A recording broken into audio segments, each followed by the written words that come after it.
The infected. One of the things I noticed is they are all naked. Yes. Was that weird at the catering truck? I mean, once you've seen it, you'll kind of become a little bit. Yeah, they all look the same, don't they, Jodie? Once in one naked and infected. There it is. Yeah.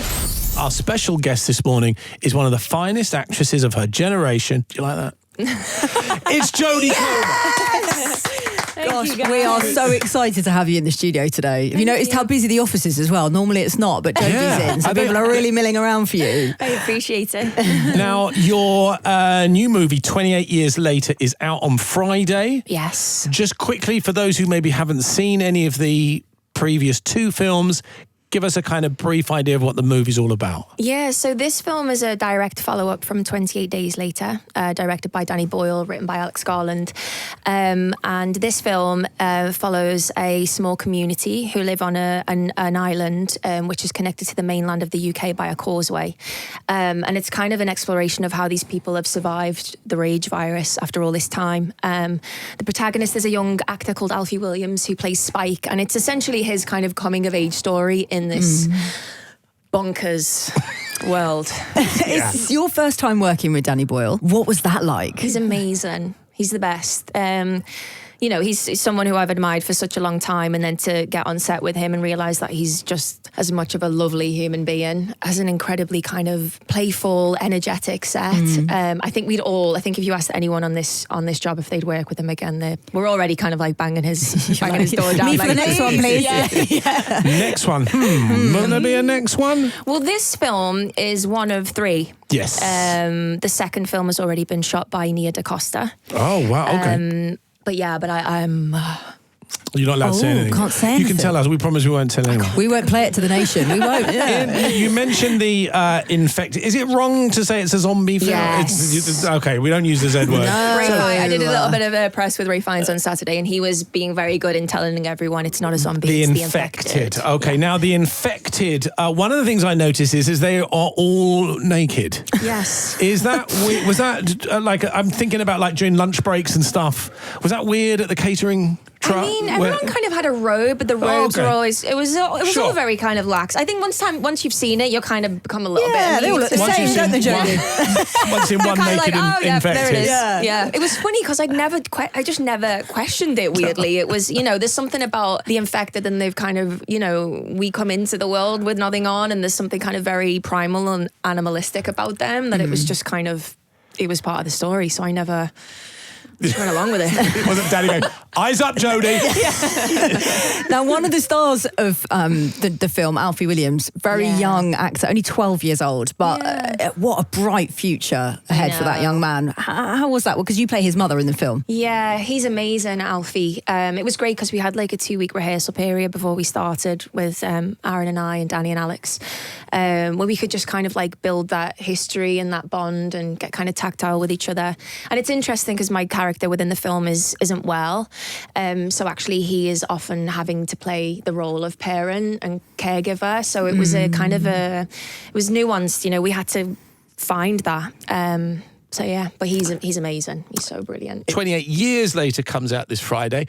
In the film, the character you play, she's from, was it Jodie? Would you say Newcastle? Yeah, it's a northeastern accent. We're all playing northeastern accents. You're well documented. Your skill in accents is pretty She loves an accent, this one. She nails it. How do you go about preparing for, do you like watch a lot of Saturday Night Takeaway? I don't know, how does you get into that kind of Ant and Dec vibe? I have an amazing dialect coach, and it's hard the Geordie accent. It's kind of lucky that there's a kind of musicality to it, which Liverpool kind of has. But Cheryl Cole was a good one. Was she your inspiration? I wouldn't say she was my inspiration for the role, but it was definitely helpful. It's good to kind of have YouTube videos to kind of... Is that how you do it? To reference. It's part of it, and then the rest of it is drilling and homework and constantly... I think the Geordie accent, I love doing accents, obviously not on the same level, but the Geordie accent... Yeah, listen, ready? When? Right, ready? Go on, and we'll have to go. Okay, first of all, Joe, this is a quiz. We have to guess where Zoe's coming from. Go. Hold on. Okay. 3, 2, 1, go. Why are you, man? Your chicken caves in the microwave. Hollywood beckons. That wasn't on my bingo card. Hollywood beckons. Are you impressed by that? I am. Thank you, Oh, Jodie. yeah. Yeah, sisterhood. Yeah. Thank you. So obviously we had, because of course, Killing Eve, Russian. Mm-hmm. Was that tricky? Yeah, it was Harder than- It was harder Russian, yeah. Because she was like from Russia, but I hadn't lived there, so it was, which actually gave me a little bit of freedom. You know. Did you get them to add that little bit? Yeah, no, luckily You've it was been back already for there. ages. Yeah, that was already there because she travelled so much. I was like, okay. And what about American? Give us the American accent. That is so I'm hard. not giving you Yeah, the you can. I'm not working this morning. I'm here I'll to let promote you my on. movie. You are. That's Can we- absolutely true. Can we talk about Aaron Taylor-Johnson? Yes. Because he's tipped to be the next James Bond. Was there any whispers on set? Guys, it's so funny. I've been doing press with him, and like whenever anyone brings that question up, it's Does he like, get really- It's okay. there's just like radio silence. So I'm like, I'm gonna be respectful of him. I have no gossip, No. but I'm dying to know. Oh, gosh. Me too. You're with us. Yeah, on that. yeah, I'm with you on that. Yeah. So now that obviously the film's all done and dusted, what's next for you? What's coming out next? What are you working on next? What can you tell us?